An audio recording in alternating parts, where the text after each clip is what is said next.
Les démocrates. Le processus électoral relatif à l'élection présidentielle de 2026 vient de passer un cap qui consacre définitivement l'élimination du duo de notre parti, les démocrates. Cette situation est regrettable et renforce une fois de plus le bien fondé du combat que nous mènent les démocrates pour une gouvernance plus respectueuse de nos valeurs communes de liberté, de démocratie et de justice sociale. Le parti Les démocrates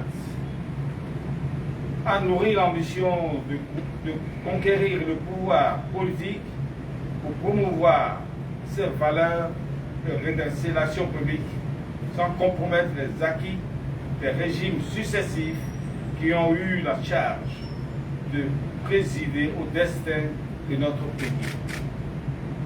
Mais hélas, l'opportunité de faire nos preuves ne nous sera pas offerte et notre parti n'exercera pas le pouvoir d'État durant le quinquennat à venir.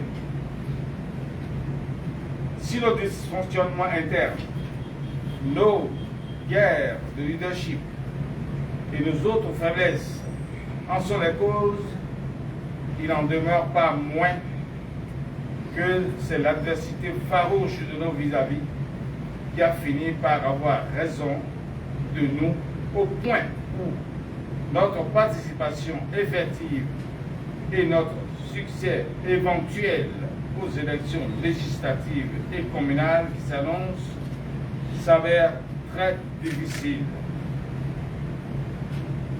C'est conscient de cette situation que le candidat titulaire du duo LD Maître Agbojo Bruno a décidé de s'adresser au peuple béninois en invitant au nom de la République à s'inscrire dans une démarche de paix, de concorde et de l'unité nationale en vue d'un développement harmonieux de notre pays. Il a par ailleurs attiré l'attention du duo conduit par le ministre d'État, Romy Anouadaï, sur la grande responsabilité qu'il a à conduire les destinées de notre pays durant les 5 prochaines années. Cependant, notre idéal ne mourra pas. Il ne sera ni rangé, ni mis en veille.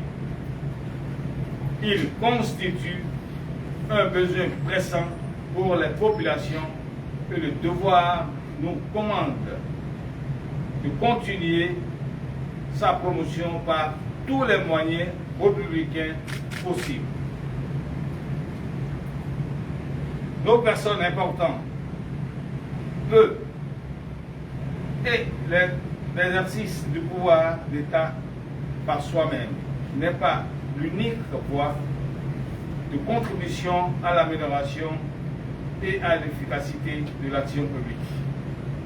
Nous continuerons de porter à l'oreille de tout gouvernant notre idéal et notre disponibilité. Chers compatriotes, chers camarades, dans les circonstances actuelles où le pouvoir d'État doit résolument changer de main, notre responsabilité politique et citoyenne nous exige de souhaiter que le processus en cours aille à son terme dans la paix et la concorde et que les deux duos restés en course ne perdent pas de vue les attentes sociales du plus grand nombre d'entre nous. Chers compagnons, redéfinissons nos stratégies de combat. Remobilisons-nous et gardons toujours la flamme allumée pour la délivrance de notre pays. Vive le Bénin!